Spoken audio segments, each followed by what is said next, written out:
கரூர் கூட்ட நெரிசலில் 41 பேர் உயிரிழந்த நிலையில் அந்த வழக்கு சிபிஐ வசம் ஒப்படைக்கப்பட்டது. கூடுதல் விவரங்கள் என்ன?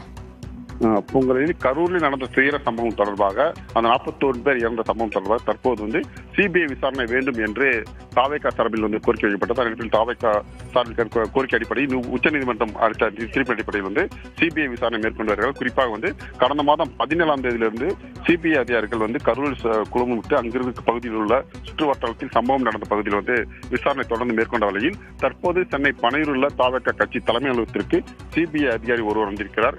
இங்குதான் பிரச்சாரத்துக்கு பயன்படுத்த அந்த பஸ் பேருந்து இங்குதான் நிறுத்தப்பட்டிருக்கிறது.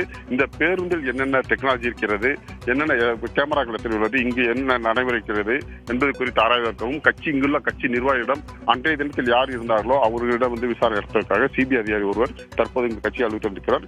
தொடர்ந்து இந்த விசாரணையானது இன்று மாலை வரை நடக்கிற வாய்ப்பு இருக்கிறது. பூங்கொல்லி.